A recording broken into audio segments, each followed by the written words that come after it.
Persona's a big series.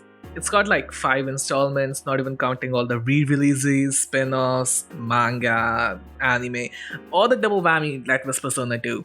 But who is the absolute worst character in all of fucking Persona?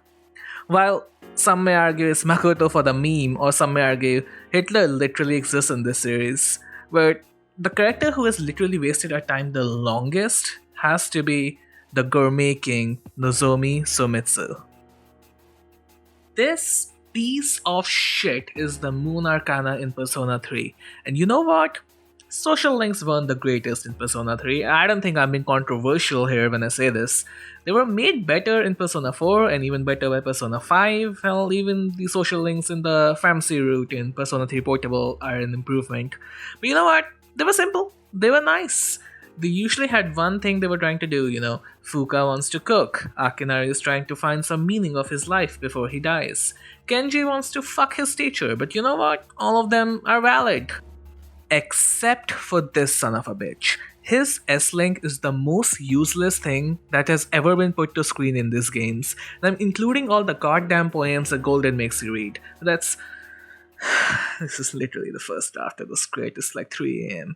But I have such strong feelings about how much my time has been wasted by this fucker that I'm doing this anyway. I'm not lying when I say that I prefer whatever mental health message Atlus wanted to convey using Mitsuo's character. You know what? I actually recognize Mitsuo as a character. He added something to the plot, unlike this fucking disappointment.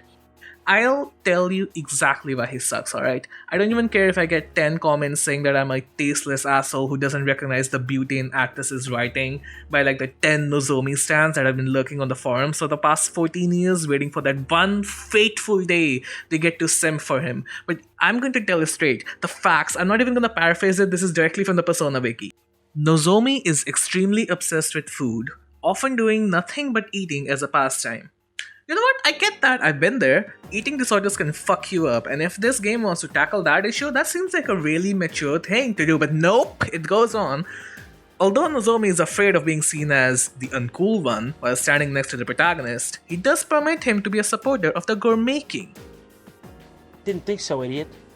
Did you think Junpei was a bit selfish early on? He wanted to be the cool guy hero who saves the day, but eventually fucks up and gains clarity, and has a decently good character arc. Well, if you like that, meet Nozomi, who's selfish throughout the entire fucking S-Link and doesn't change anything about himself. The gourmet king, the gourmet king! I expect that to be a side character, an NPC you talk to in the school, like that one girl with the boyfriend near the school gate. You don't make someone called the gourmet king an entire fucking social link. Like, goddamn, did you really run out of ideas that hard?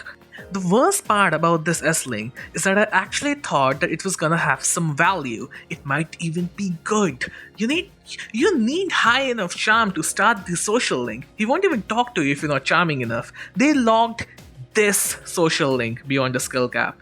This one. Whoever wrote him really thought that players would want to level up their charm. No, not even to start Yukari's social link, but to start Nozomi. That's the social link that I want to start. And you know what? Make it all about food. Alright, fine. You answer his little quiz about food, you bring him special food from Tartarus, like, you have to jump through so many hoops just to talk to this fucker.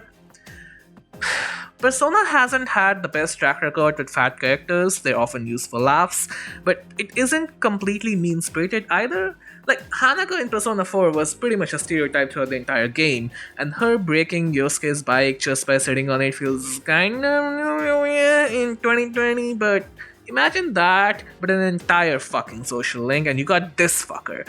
And then the fucking cult stuff happens? A cult? Nozomi ends up being a part of this cult that wants to make paradise after the end of the world, and yeah, maybe that should tie into the main plot. There's a literal cult later on, but no, it does not. It's completely different, and he's basically scamming people for money and tries to scam us for like 130,000 yen as well. And yeah, the game tries to argue later on that he just felt inadequate compared to his brother, and that's why he joined this cult. But you know what? Most people who feel a bit inadequate compared to their siblings don't join slash start a fucking cult, alright? Like, the game really brushes it aside like it's no big deal. Or like, fucking boys will be boys. They join cults sometimes. But no, this is so fucked up. I feel like no one talks about this.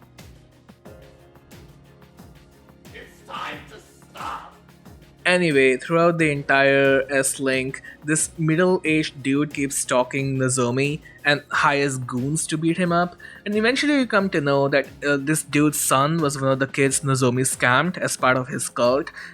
You know what, that's a bit valid.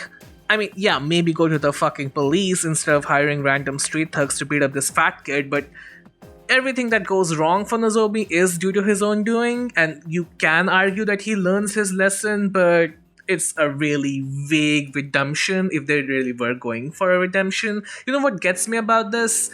Even at like Social Link 9, he basically forces you to reverse his card. Like this dude, like by this time you should be friends with the person you'd assume, but no, this dude is ready to leave you behind even at Social Link 9. We learn later that his brother was athletic and smart and hardworking and all that jazz, and he was none of those things, so he became resentful. Sure, I guess. But here's the thing. Maybe this would have been interesting if his brother ended up being like someone we already gave a shit about, like Mamoru or Kazushi. But in retrospect, doing that would have made me like those characters less just by association to this waste of memory space. And the whole eating disorder thing never addressed. He just likes food. He becomes the gourmet king. He releases a book. But that's just such horseshit and lazy writing that I don't even know what to say about it. Chekhov's gun doesn't even apply. Like it's buried now. They do nothing with this concept. He eats throughout the entire S-Link. He faces no consequences, and yeah, he learns nothing. Like, they did not address that one bit. I've gone on long enough. It's like 4 a.m. now. I don't know why I'm doing this. But in my opinion, Nozomi Sumitsu is the worst social link in the Persona franchise this far. I'm not even sure if this will ever be topped. He's such a perfect blend of uselessness that it's honestly amazing that this was allowed to exist. And at least Atlus recognizes that fact. And Nozomi has never been referenced ever again in canon. They easily could have had like a fucking cookbook in Persona 4 or 5 and be like, this was written by the Gourmet King, but they didn't, and I respect Atlus for that. Persona 3 Portable gave the Moon Arcana to Shinji in the Femsi route, and I'm eternally grateful that we avoided the timeline in which Nozomi was a fucking romance option. That's it. I really got nothing else to say anymore. I'm going to sleep, man.